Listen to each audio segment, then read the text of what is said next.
Suckers! Suckers! Suckers! Be yourselves. These guys laugh at you. They've got such big plans for the world, but they don't include us.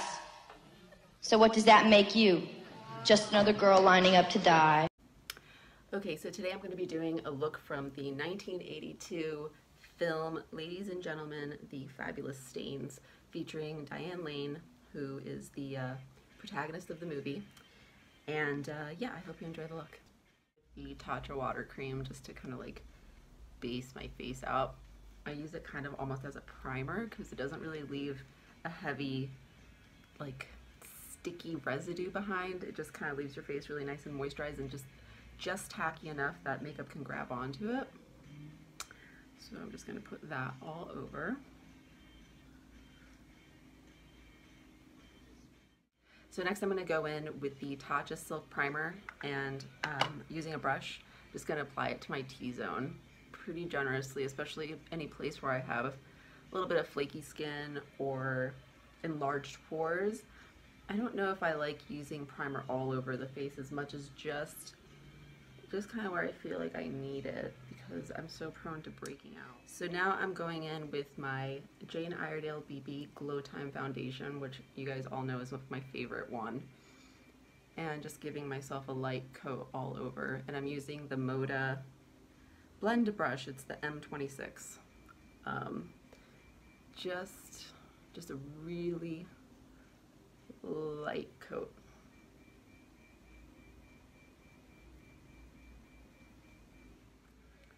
I should say I have different favorites for different times. It's kind of like what's in my kit and what I'm using, what my skin's doing at that time. So yeah, so I'm using the Becca Concealer with a lip brush because I have this kind of monster of a zit that's been living on my chin. And the reason I like to use a lip brush is because the synthetic bristles, unlike, I think these are also synthetic, but you know, unlike these kind of like thick, dense bristles, it kind of like the makeup goes into it.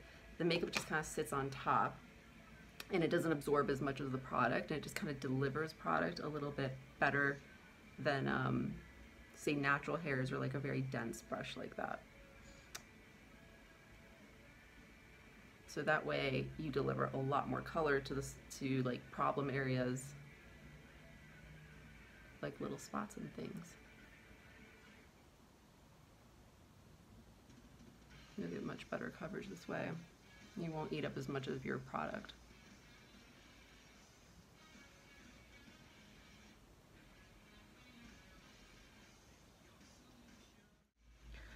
So I want to talk a little bit about how I lift under eye circles or bags. Anywhere where you see a shadow, and like I have one that is created by the recession of my eye into my face. Like the shadow is here.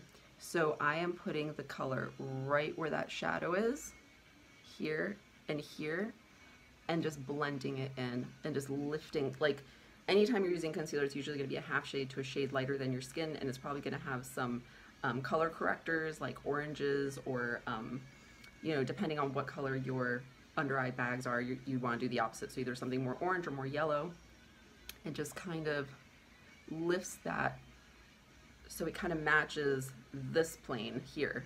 This is kind of, you want it to almost all look like it's flat, not super flat, but a little bit more flat than it is when it looks purple, right? So doing that, you already kind of look more awake. And then when you set it with some powder, it looks really good.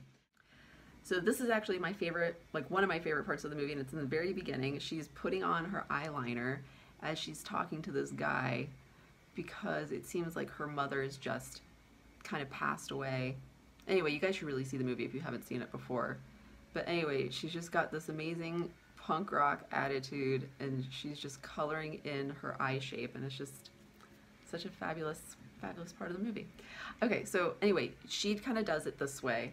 I'm actually looking at a picture of her.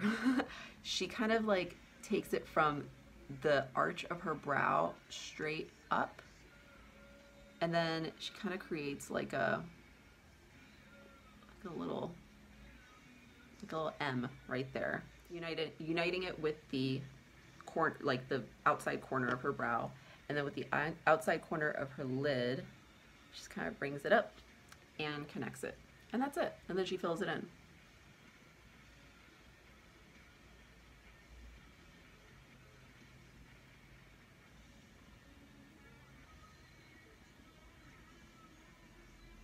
All right, so punk rock is not about being perfect, all right? You will, at this point, have wanted to clean off your lip brush, which I did using just a little bit of 99% alcohol. You can use rubbing alcohol too, helps you clean off in between colors. And I know not everyone is a professional makeup artist and doesn't have a million brushes at home. But I am dipping into this bright red color out of my Viseart blush palette. You know, I don't know if it's actually Viseart or Viseart. Everyone says it kind of like different ways. Ah, little thing on my eye. But this kind of helps set the wax base of the pencil that I just used. If you were to like wear this out to a party or to a punk rock show, this would just help it become kind of like part of you, and it wouldn't move around even if you're sweating and moshing around in the pit and stuff like that. So, okay, so in the movie, she also has her brows filled in just a tad. I am using my brow pomade, an angle brush, and a tiny makeup spoolie to just kind of brush my brow up, and then using my pomade, which honestly I'm using more than anything because I'm also testing a removal product called the Makeup Midi, and I want to see if it can take off these kind of hard to remove makeups. But this is not an essential part. You don't have to start with a brow pomade. If you prefer using a pencil or just powder, that is perfectly fine. Okay, so now I'm going back in with my actual brow color, and because that pomade didn't quite match.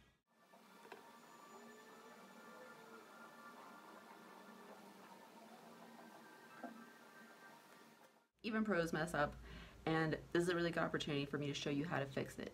If you get a less than perfect line, you can just take a Q-tip and just kind of perfect it just by swiping up just a little bit.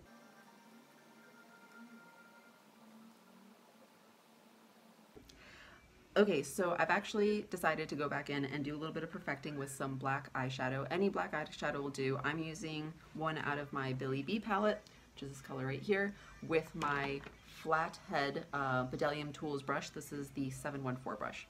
And what I'm doing is I picked up a little bit of color and I'm just kind of pressing and wiggling the color into any spots that I see that there's like a minor imperfection in the shape. It just kind of helps soften it. It is a shame because putting shadow over this eyeliner takes away that nice vinyl finish that the shadow has, or I'm sorry, that the liner has. But in the interest of keeping the shape nice, I feel like you gotta pick your battle. Okay, so I had a pretty hard time figuring out what cheek color she's wearing in this movie, because every picture you see or every still that you see looks slightly different. Sometimes it looks more like the peachier color in my Viseart palette. Sometimes it looks more like this blushy, blushy. It's this pinkier color in my blush palette. So I'm starting out with the peachier color, and I'm just kind of dusting it over the entirety of my cheek. But I do want it to look softer towards the center of my face. It's kind of like a natural glow.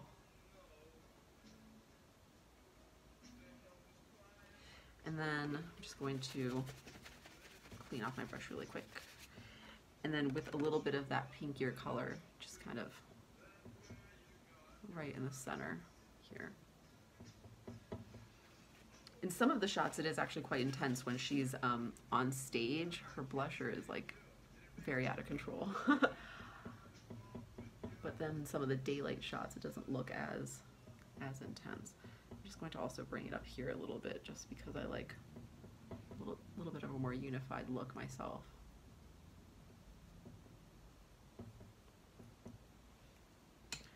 All right, now you guys know I'm a big fan of taking a little bit off as well.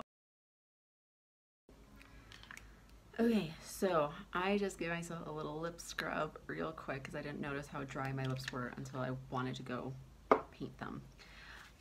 You can do a lip scrub the way that I just did, which is just grabbing a little bit of like a lip treatment or lip balm and just kind of taking a paper towel and just trying to scrub off a little bit of dead skin. Kind of gives it a little bit of slip, a little bit of moisture while you're doing it so you're not completely ripping at your skin. Or you can use an actual lip scrub, which tends to have sugar. You can make your own with a little bit of Vaseline and sugar, or oil and sugar, or like just regular cooking oil, and just kind of rub it over your lips. Kind of take off all the dead skin. But yeah, that's a little bit messy, so I don't want to do it that way right now. I'm in the middle of making a video. Okay, so I just smushed my Ben Nye pencil as I was putting it back into the barrel.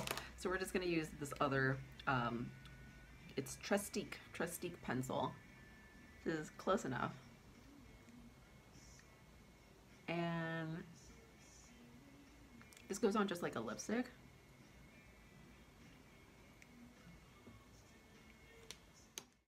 Okay, so something I forgot to mention real quick is when you ever draw your lips, you always want to go in with a slightly darker color just where you did the overdraw. I've already started on one side. Just kind of where you did the overdraw here. Fill it in and darken it up a bit.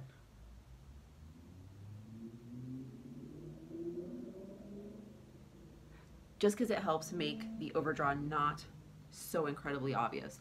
When you apply, especially a super bright color, and it kind of goes up, you can always see where your lip kind of curls, and that kind of takes that edge off and makes it look more like all one fleshy lip instead of having it, you know, with a little bit of shine that kind of differentiates where your skin is and where your lip is.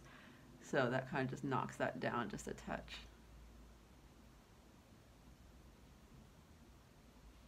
My friend Fernanda and I are both a big fan of this. She actually kind of reminded me of this trick because I had stopped doing it, and I feel like I used to see my mom do this to herself in the 80s. And now,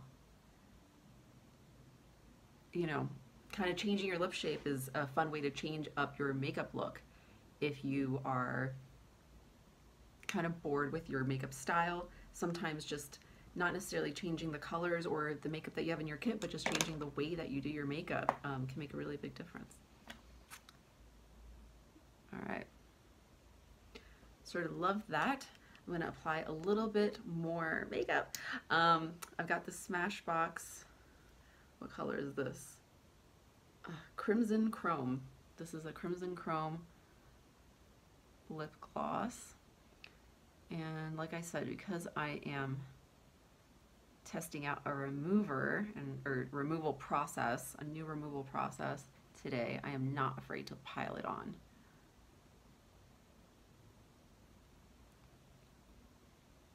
It's so pretty.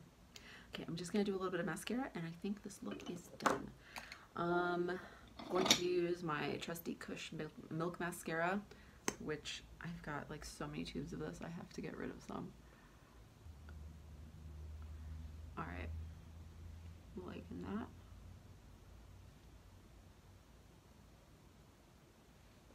Liking that. Okay, so the last part of this look is the hair. I am not going to color my hair because that is too extreme. So you could use like, someone's beeping outside. You could use like funky, punky spray and color, or you could use an extension. I'm going to be using extensions today. I'm just going to clip them into my hair. Okay, so a little trick to making your extensions look more real is to kind of grab them by the ends and just kind of push them up. You can also put in a little bit of dry shampoo to take some of the edge off of the shine, because I feel like sometimes the shine in the fake hair, if it's plastic or if it's like some sort of nylon hair, it kind of gives it away. So kind of roughing it up a little bit and taking away that shine helps marry it to your real hair so it's not quite so obvious, and you can get away with a little bit more. Get away with it a little bit more. Okay, so that's it. That is my fabulous stains look. I hope you enjoyed it.